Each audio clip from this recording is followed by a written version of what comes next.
iman dan Islam. Wala tamutunna illa wa antum muslimun. Jangan pernah sampai meninggal kecuali dalam keadaan muslim. Bisa jadi hidup dengan Islam itu nggak aneh, mudah. Tapi untuk mati dalam keadaan Islam ini adalah satu pilihan yang sulit. Mesti dengan perjuangan, mesti dengan satu pengorbanan untuk mendapatkan supaya kita bisa mati dengan iman. Masyiral muslimin rahimakumullah, untuk bisa mati dengan iman ini bergantung bagaimana apa yang kita isi ketika hidupnya. Orang-orang tua kita atau mubayyin kita sering mencontohkan botol yang diisi dengan kecap, maka pecahnya pun akan kecap, keluarnya pun akan kecap. Tidak mungkin botol yang diisi dengan kecap akan keluar saus. Begitulah kematian sangat berhubung dengan kehidupan. Apa yang diisi dalam kehidupan, itulah yang akan keluar pada masa kematian. Usaha sekarang kita ini adalah apa yang kita isi dari kehidupan ini. Apa yang mau kita isi dalam kehidupan ini. Bisa saja 40 tahun, 50 tahun, 60 tahun kita beriman, tapi yang kita isi bukan keimanan. Bisa jadi kita 40 tahun, 50 tahun, 60 tahun kita hidup dalam Islam, tapi yang kita isi bukan kesolehan. Dan itu tidak sedikit. Orang digoda orang itu dalam semenit bisa berubah. Orang yang tadinya mau ke masjid, digoda di jalan bisa berubah nggak jadi ke masjid. Orang yang tadinya mau sedekah, sudah keluar uang, digoda, akhirnya nggak jadi sedekah. Ini dalam hitungan menit orang bisa berubah, apalagi dalam hitungan tahun. Tidak ada hentinya kita ini digoda terus diuji. Sepanjang kita hidup 40 tahun, 50 tahun, 60 tahun, terus menerus iman kita ini diuji. Maka untuk lolos dari ujian itu, supaya kita lulus dari ujian itu bukan mudah. Maka Allah subhanahu wa ta'ala dengan maha baiknya, Allah itu mencontohkan kepada kita, memerintahkan kepada kita, lihatlah orang-orang yang sudah teruji. Orang-orang yang sudah teruji. Siapa mereka? Orang biasa, bukan malaikat, bukan dari kalangan jin, bukan dari kalangan hantu. Mereka orang biasa, sama seperti kita. Orang-orang yang memang Allah subhanahu wa ta'ala pilih dari sekian banyak manusia, dari sekian banyak yang pernah hidup di muka bumi ini, Allah pilih orang-orang yang sama seperti kita, yaitu para sahabat radhiyallahu anhum ajmain, para sahabiat. Mereka itu adalah orang-orang yang dipilih oleh Allah. Lihat ini orang-orang yang sudah ada nih, kata Allah. Allah tunjukkan satu sandiwara, Allah tunjukkan satu drama yang kehidupan itu betul-betul dicontohkan sehingga orang bisa meniru siapapun kita. Lihat sandiwara itu, lihat drama itu, lihatlah ini film kehidupan yang asli, yang hakiki, bukan pura-pura, bukan dibuat-buat, tapi drama nyata, drama yang nyata dari kenyataan kehidupan itu. Bagaimana para sahabat radhiyallahu anhum ajmain mengisi kehidupan mereka untuk melepas diri dari ujian-ujian tadi, menjadi orang-orang yang lulus, orang-orang yang berjaya dari godaan-godaan tadi.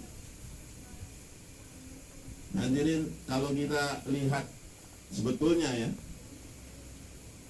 kalau kita mau jujur nih, kita ini diibaratkan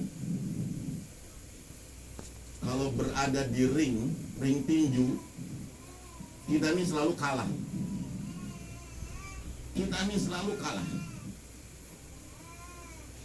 Kalau kita ini di ring, kemudian kita menghadapi, taruhlah musuhnya ekonomi saja, itu kita sudah babak belur kalah. Lawan kita hanya ekonomi saja, entah itu pekerjaan kita, entah itu proyek-proyek kita, entah itu nafkahnya kita, penghasilan kita, gaji kita, itu kita banyak babak belur di situ. Jangankan dengan perusahaan-perusahaan besar atau kontrak-kontrak yang besar, dengan warung kecil saja kita sudah banyak kalah gitu. Iman kita kalah, ibadah kita pun kalah. Itu jadi berapa ronde itu kita kalah, baru urusan ekonomi. Kalau ditambah lagi dengan urusan keluarga, tambah babak belur lagi kita. Ada istri, ada anak, ada mertua, ada orang tua. Kadang-kadang untuk mau jaga iman dan kesolehan itu perjuangannya luar biasa, nggak mulus. Kita akui, saya lah terutama ya, itu untuk menghadapi itu semua bukan mudah. Itu ujian yang luar biasa. Menghadapi istri ataupun istri menghadapi suami yang setiap malam bareng. Bahkan kita sudah sepakat dalam satu akad, betul-betul kita berjanji kita akan bersama-sama. Itu hadirin yang dimuliakan oleh Allah, dalam perjalanannya tidak mudah untuk memperjuangkan iman. Tidak mudah kita untuk menjaga keimanan kita. Banyak kita sebetulnya skornya itu terkapar gitu. Kalah sama istri, kalah sama orang tua, kalah sama mertua, bahkan kalah sama anak. Judul kalah sama anak ini sekarang merajalela di mana-mana. Habis gimana lagi, anak pengennya begitu, dan sebagainya. Hadirin yang dimuliakan oleh Allah Subhanahu wa taala, apalagi kalau kita dengan musuh-musuh yang lain. Dengan nafsu, misalnya kita dihadapkan di ring, kita berduel dengan nafsu kita, betul-betul KO kita di babak pertama saja.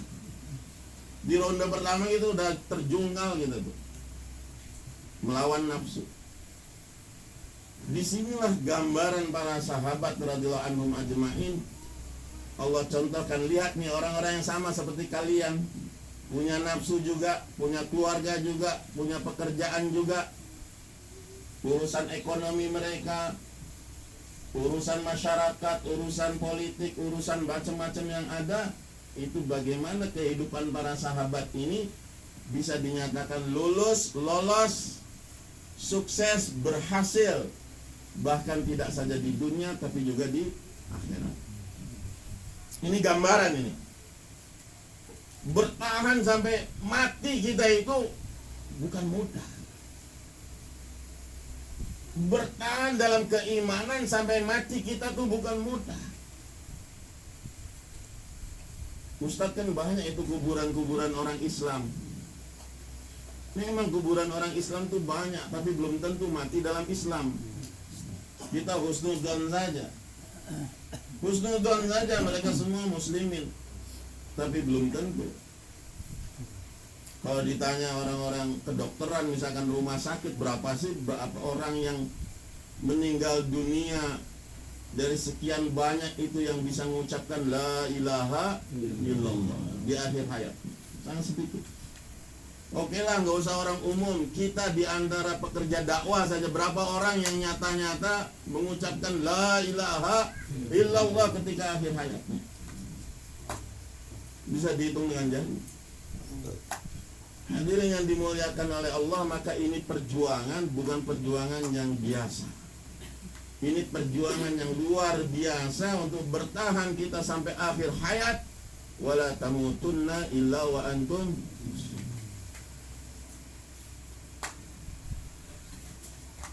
Ada satu wanita, dia budak hamba sahaya. Perempuan ini dari sejak kecil sudah jadi budak. Dijual belikan. Sampai satu ketika gadis remaja ini dia dibeli oleh Abdul Muthalib, kakeknya Nabi Sallallahu Alaihi Wasallam. Dibeli oleh kakeknya Abdul Muthalib. Meninggal kakeknya, kemudian diwariskan hal itu kepada Rasulullah SAW. Perempuan ini masih remaja, masih gadis remaja, namanya Ummu Aiman. Namanya Ummu. Dia budak. Bayangkan seorang wanita bisa jadi warisan. Kita kan kalau warisan itu namanya warisan ya tanah lah, rumah, uang, mobil, kendaraan. Ini manusia jadi warisan. Zaman jahiliyah namanya perbudakan, sehingga budak itu memang bisa jadi kepemilikan, diwariskan. Ummu Aiman masih kecil, masih remaja. Nabi SAW ketika lahir dalam keadaan yatim, kadang-kadang yatim. Setelah Abdul Muthalib memiliki Ummu Aiman sebagai budak, jadi warisannya Abdullah, ayahnya Nabi. Abdullah meninggal, menjadi warisannya Rasulullah SAW. Gadis remaja menyaksikan ini bayi tidak ada ayahnya, dia ikut merawat bersama Khadijah radhiyallahu anha. Dia ikut merawat Ummu Aiman, terkenal sebagai pengasuh Nabi SAW di masa kecil. Dia ikut saja, di mana Nabi diasuh dia ikut.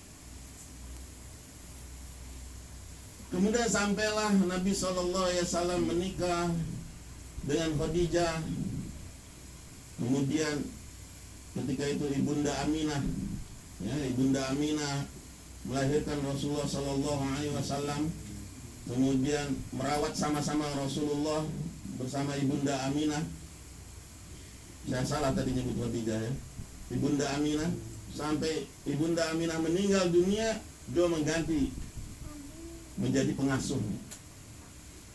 Terus sampai Rasulullah SAW menikah dengan Khadijah, mendapatkan nubuwah, Ummu Aiman tetap setia.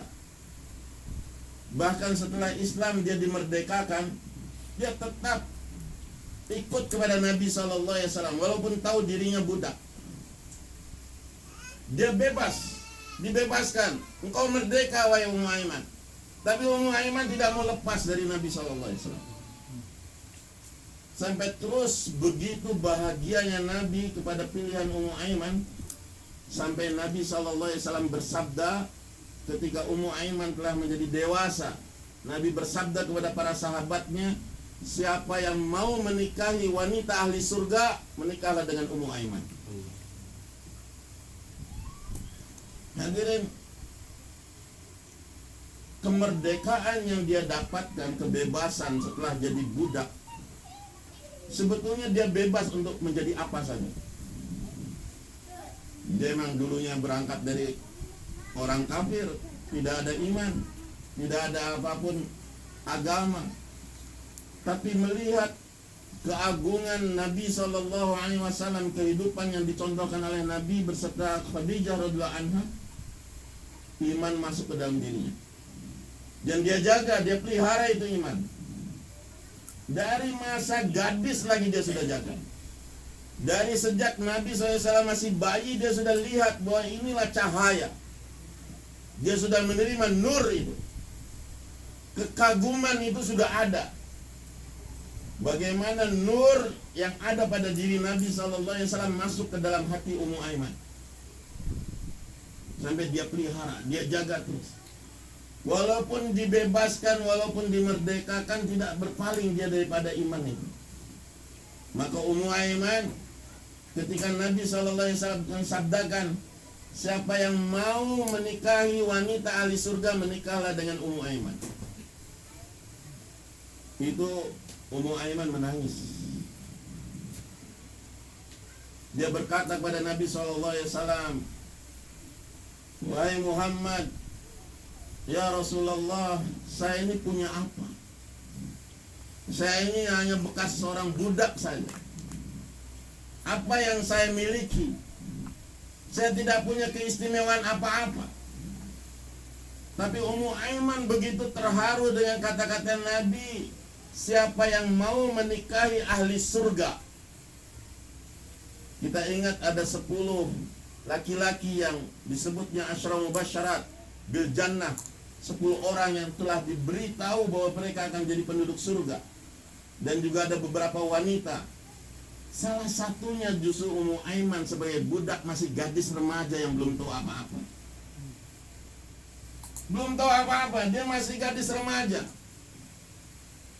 Maka akhirnya dinikahkan Ummu Aiman ini dengan orang yang terbaik, kesayangan Nabi, asuhan Nabi, yaitu Zaid bin Harisah. Menikah dengan Zaid bin Harisah. Sampai pernah Nabi SAW begitu cintanya kepada Zaid, sehingga dikatakan Zaid bin Muhammad. Seolah-olah Nabi, ini anak saya, ini Zaid. Menikah dengan Ummu Aiman. Dari keduanya lahir siapa? Panglima besar yang masih remaja, masih 17 tahun, Usamah bin Zaid radhiyallahu anhu. Dari pasangan yang luar biasa. Dan Ummu Aiman tidak sampai situ saja. Dia ikut berkorban dalam Uhud, dia ikut berkorban dalam Khaybar, ikut berkorban dalam semua peperangan. Beliau senantiasa ikut berperang, ikut serta di dalamnya. Kenapa Ummu Aiman seperti itu? Dia bilang, saya tidak pernah tega. Nabi SAW berdiri di medan perang, sedangkan tubuhnya dulu adalah asuhanku. Aku yang memandikan, aku yang senantiasa menjaganya, aku yang senantiasa melindunginya. Maka Ummu Aiman sampai kapanpun Nabi berada dalam peperangan, dia senantiasa ikut di sisi Nabi SAW. Dia menjadi pelindung Nabi SAW. Dia bergerak ke sana kemari. Dia aktif senantiasa membela Rasulullah SAW. Dan Nabi izinkan, sebelum perempuan-perempuan lain ikut dalam medan jihad, Ummu Aiman yang pertama. Ummu Aiman lah orang-orang yang senantiasa berada di sisi Nabi SAW. Perempuan yang senantiasa membela Nabi SAW.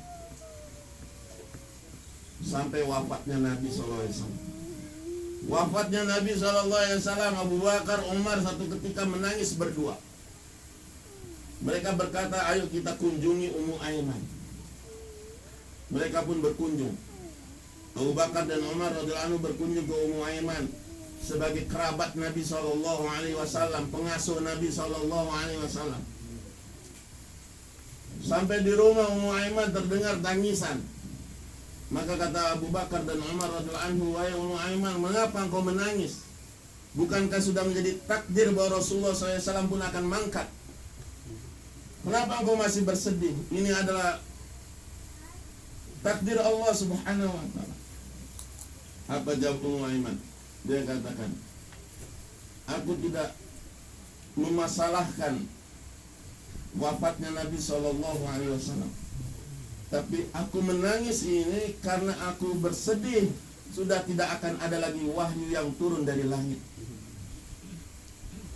Ummu Aiman menangis karena apa? Karena berhentinya wahyu dari langit untuk turun ke bumi. Berhentinya Allah Subhanahu wa ta'ala menurunkan petunjuk dalam bentuk wahyu kepada nabinya, karena nabi sudah tidak ada. Sehingga tangisan Ummu Aiman ini membuat Abu Bakar dan Umar pun menangis.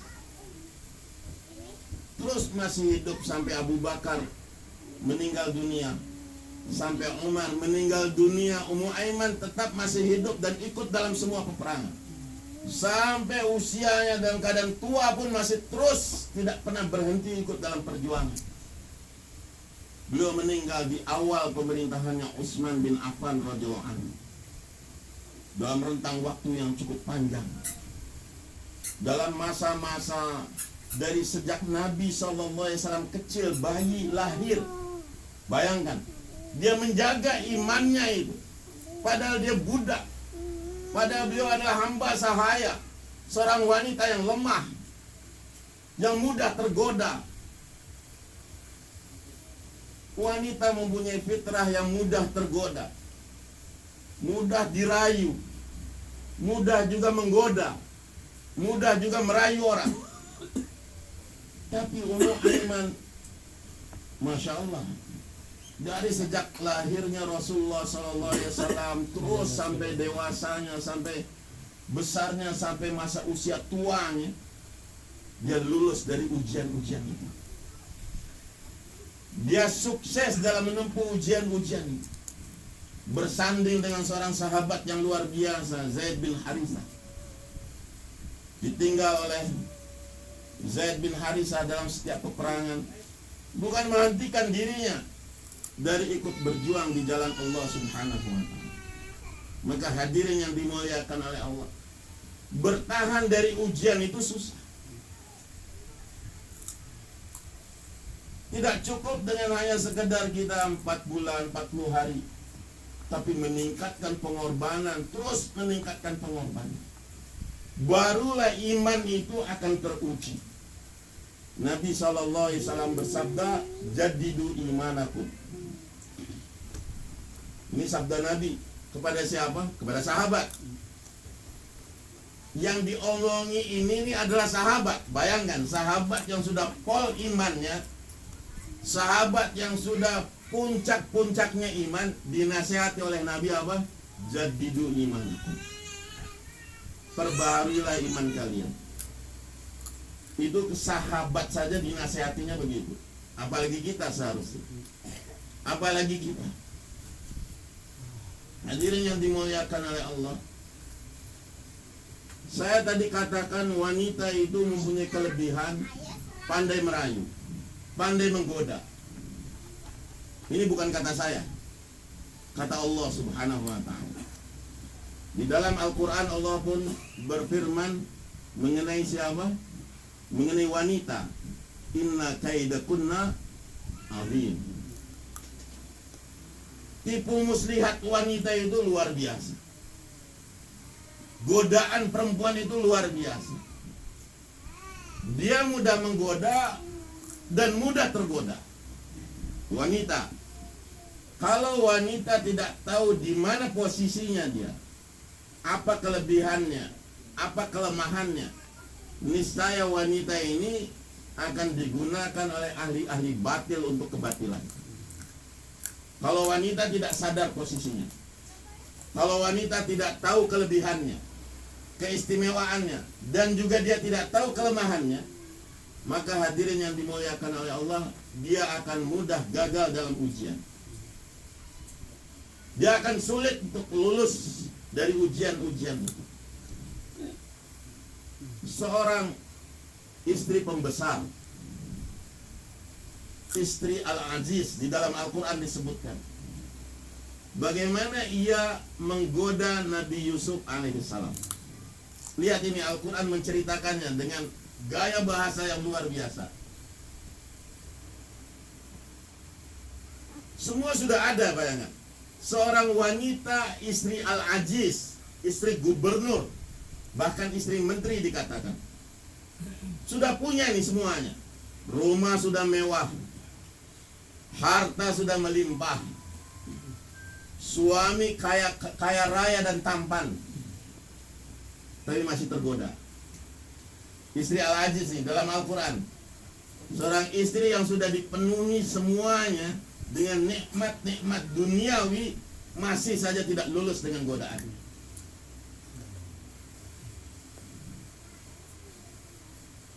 Nabi Yusuf alaihissalam itu tinggal di rumah Al-Aziz itu, kata alim ulama, lebih daripada 20 tahun. Dari sejak remaja ditemukan di sumur itu, dibeli oleh para saudagar, kemudian dibeli lagi oleh menteri ini, tinggal di istana menteri bertahun-tahun sampai remaja, sampai gagah, kasep, ganteng, tampan, rupawan. Dikatakan dalam riwayat, kegantengan Nabi Yusuf ini adalah separuh dari kegantengan seluruh orang di dunia ini. Kegantengan Nabi Yusuf itu berapa? Separuh dari kegantengan seluruh orang di muka bumi ini. Bayangkan. Tapi jangan salah, kegantengan Rasulullah SAW itu melebihi dari seluruh kegantengan orang di muka bumi ini. Kegantengnya Muhammad SAW. Ini baru setengahnya. Baru setengahnya Nabi Yusuf alaihissalam. Tinggal satu rumah. Tinggal satu rumah dengan istri Al-Aziz. Padahal istri Al-Aziz sudah dewasa. Nabi Yusuf masih remaja. Tapi tergoda. Tergoda. Sampai warawadathu katanya. Dan dia menghendaki, ingin kepada Nabi Yusuf itu.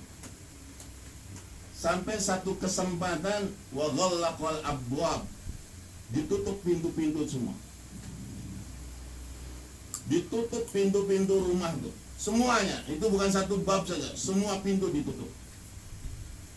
Suaminya pergi, Nabi Yusuf seorang diri di kamar itu, ditutupnya pintu kamar. Besarnya pintu kamar itu sehingga kamar itu punya pintu-pintu yang banyak. Digoda. Saat digoda itu Nabi Yusuf alaihissalam ada iman. Orang yang lulus dari ujian, dia senantiasa berpegang pada iman. Orang yang berpegang kepada harta, dia tidak bakal lulus. Orang yang berpegang pada jabatan tidak bakal lulus. Orang yang berpegang kepada keadaan tidak bakal lulus. Orang yang berpegang kepada selain Allah tidak bakal lulus. Orang yang lulus dari ujian adalah hanya orang yang berpegang kepada iman. Walaqad hammat bihi wa hamma biha. Dua-duanya sudah saling mau nih. Dua-duanya sudah saling mau. Digoda. Yang ini cantik, yang ini ganteng, kaya raya. Tapi Nabi Yusuf alaihissalam dia menjaga imannya.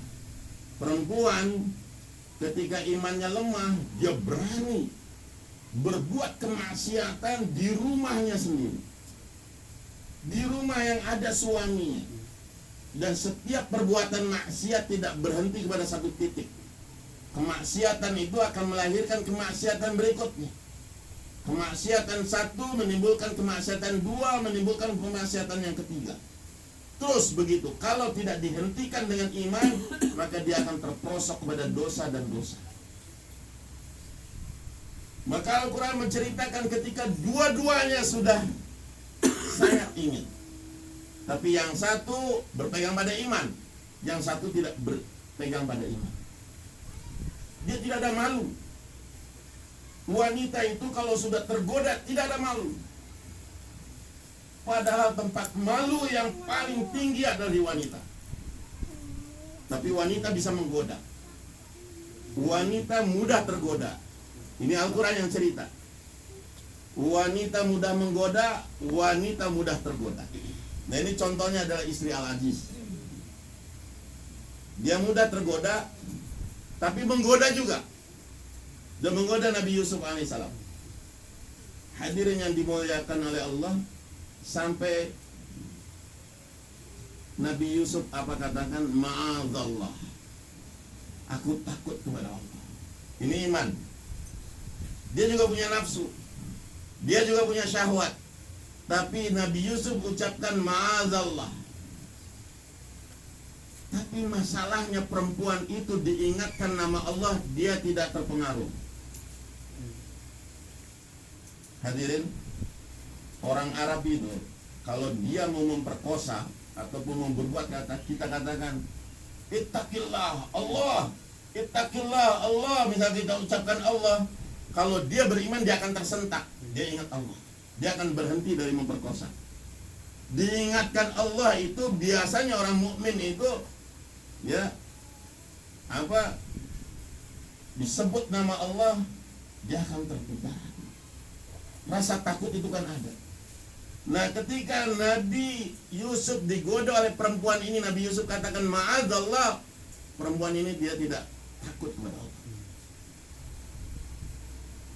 Tapi ketika disebutkan oleh Nabi Yusuf alaihissalam bahwa tuannya, majikannya, suami dari perempuan itu ahsana maswai, sudah baik kepada aku ini adalah anak kalian, suami engkau ini adalah bapaknya aku yang sudah mengasuh aku berpuluh-puluh tahun di rumah ini. Kalau enggak takut sama Allah, takutlah sama suami, maksudnya kayak begitu. Takutlah sama suami. Suami Anda itu orang baik, suami Anda itu orang yang baik, sudah mengurus aku ini anaknya kalian, maksudnya begitu. Diingatkan sama azallah, dia tidak takut. Coba diingatkan oleh Nabi Yusuf dengan apa? Disebutkan suaminya, tapi tetap saja lihat, wanita kalau sudah tergoda dia akan gelap matanya. Diingatkan Allah dia tidak takut, diingatkan suaminya dia tidak takut. Ini kalau sudah derajat iman itu turun, dia akan betul-betul gelap hatinya.